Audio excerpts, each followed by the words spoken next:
കഴിഞ്ഞ ദിവസം ശക്തമായി ഇറാൻ തങ്ങളുടെ അറ്റോമിക് മേഖലകളിൽ, ആണവ മേഖലകളിൽ നടത്തിയ ആക്രമണത്തിന് വളരെ കരുത്തോടെ തിരിച്ചടിച്ച നഗരങ്ങളിലൊന്നാണ് ഡിമോണ. ആണവായുധ കേന്ദ്രങ്ങളെയും അതുപോലെ തന്നെ ഊർജ്ജ മേഖലയെയും ആക്രമിക്കത്തില്ലെന്നും ഭരണമാറ്റം മാത്രമാണ് തങ്ങളുടെ ലക്ഷ്യം, റെജിം ചേഞ്ച് മാത്രമാണ് തങ്ങളുടെ ആഗ്രഹം എന്ന് പറഞ്ഞാണ് ട്രംപ് ട്രൂത്ത് സോഷ്യലിൽ ഈ യുദ്ധം പ്രഖ്യാപിച്ചതിൻ്റെ രണ്ടാം നാൾ എല്ലാം നേടി വിജയിച്ചു എന്നും ഇനി അവിടെ ഞാൻ ആഗ്രഹിക്കുന്ന ഭരണകൂടമാണ് വരാൻ പോകുന്നതെന്നും വമ്പ് പറഞ്ഞതാണ് ട്രംപ്. ആയത്തുള്ള ഖാംനെയി എന്നൊരു വൃദ്ധനായ മനുഷ്യൻ മരിച്ചപ്പോൾ ഏറ്റവും നീചനായ ആൾ ചരിത്രത്തിൽ നിന്ന് തുടച്ചു നീക്കപ്പെട്ടുവെന്ന് അഹങ്കാരത്തോടെ സംസാരിച്ചവനാണ് ട്രംപ്. ആ ട്രംപിൻ്റെ അഹങ്കാരത്തിന് കൈയടിച്ച, അല്ലെങ്കിൽ ആർക്ക് വേണ്ടിയിട്ടാണോ ട്രംപ് ഈ കുരച്ചതെല്ലാം, ആ ആളിൻ്റെ പേരായിരുന്നു ഇസ്രയേലിൻ്റെ നെതന്യാഹു. ആ നെതന്യാഹുവിൻ്റെ ഏറ്റവും ബലവത്തായ നഗരമെന്ന് വിശ്വസിച്ചിരുന്നതാണ് ഡിമോണ. നെഗേവ് എന്ന് പറയുന്ന ഒരു മരുഭൂമിയിലെ നടുവിലുള്ള ഏറ്റവും പ്രധാനപ്പെട്ട ഒരു മേഖല. 1950 സ്ഥാപിക്കപ്പെട്ട ഈ മേഖലയിൽ ഏതാണ്ട് 50,000-ഓളം മനുഷ്യർ ജീവിക്കുന്നുണ്ട്. ചാവുകടലിനോട് ചേർന്ന് നിൽക്കുന്ന ഒരു പ്രദേശം ഇതിനുവേണ്ടി കണ്ടെടുത്തത് വളരെ തന്ത്രപ്രധാനമായ ഒരാവശ്യം കൂടി കണക്കിലെടുത്താണ്. കാരണം അവിടെ ന്യൂക്ലിയർ റിയാക്ടർ സ്ഥിതി ചെയ്യുന്നത് അത് തങ്ങളുടെ ഭാവിയിലെ ആക്രമണങ്ങൾക്ക് ഏറ്റവും ഉചിതമായ സ്ഥലമാണെന്നും ഏറ്റവും സുരക്ഷിതമായ ഇടമാണെന്നുമാണ് വിശ്വസിച്ചത്. അവർ വിചാരിച്ചത് ഇറാൻ ഒരു വൾണറബിൾ രാജ്യമാണ്, ഏത് സ്ഥലത്തും അവർക്ക് ആക്സസ് ഉണ്ട്, അതുകൊണ്ടാണല്ലോ അവരുടെ രാജ്യത്തിൻ്റെ പരമാധികാരിയെ വധിക്കാൻ കഴിഞ്ഞത് ആദ്യ മണിക്കൂറിൽ തന്നെ. എന്നാൽ തങ്ങളുടെ സ്ഥലങ്ങളൊന്നും അത്രമേൽ റിസ്ക് ഇല്ലാത്തതാണെന്നും വളരെ സേഫാണെന്നുമൊക്കെയാണ് വിശ്വസിച്ചിരുന്നത്.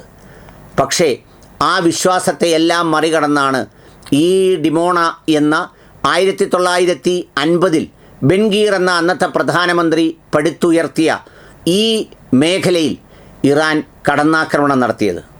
1955 നോർത്ത് ആഫ്രിക്കയിൽ നിന്ന് വന്ന 36 കുടുംബങ്ങളായിരുന്നു അവിടെ ആദ്യത്തെ ജൂത കുടുംബങ്ങളായി എത്തിയത്. പിന്നീട് മൊറോക്കയിൽ നിന്നും മറ്റു പല രാജ്യങ്ങളിൽ നിന്നും ജൂതന്മാരെത്തി. ആ എത്തിയ രാജ്യങ്ങളെക്കുറിച്ച് നമ്മൾ ചരിത്രം നോക്കുമ്പോൾ അത്ഭുതപ്പെട്ടു പോകുന്നത് അവരെല്ലാം എത്തിയത് മുസ്ലിം രാജ്യങ്ങളിൽ നിന്നാണ്.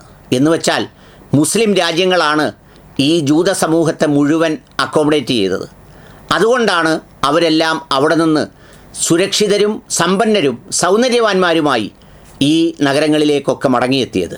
1958 നെഗേവ് ന്യൂക്ലിയർ റിസർച്ച് സെൻറ്റർ എന്ന പേരിൽ ഡിമോണയിൽ ഈ ന്യൂക്ലിയർ ഗവേഷണ കേന്ദ്രം ആരംഭിച്ചത്.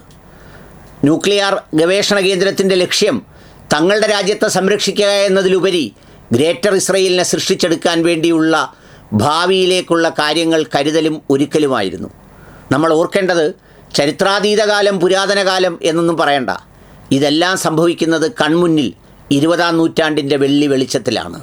വളരെ ഹൈടെക്കായിട്ടുള്ള ടെക്സ്റ്റൈൽ ഇൻഡസ്ട്രിയും ഈ ചാവുകടലുമായിട്ട് ബന്ധപ്പെട്ട ആക്സസുമൊക്കെ വ്യവസായത്തിനും ബാക്കിയുള്ള കാര്യങ്ങൾക്കും മൊബിലിറ്റിക്കും എല്ലാം ഏറ്റവും ഉചിതമായ സ്ഥലമായിരുന്നു എന്ന് മാത്രമല്ല, ഈ കടലിൻ്റെ സാന്നിധ്യവുമൊക്കെ ഭാവി ഗവേഷണ പ്രവർത്തനങ്ങൾക്കെല്ലാം ഉപയോഗിക്കാൻ കഴിയുന്ന മേഖലയായിട്ടാണ് ഡിമോണയെ കരുതി വളർത്തിക്കൊണ്ടു പോകുന്നത്.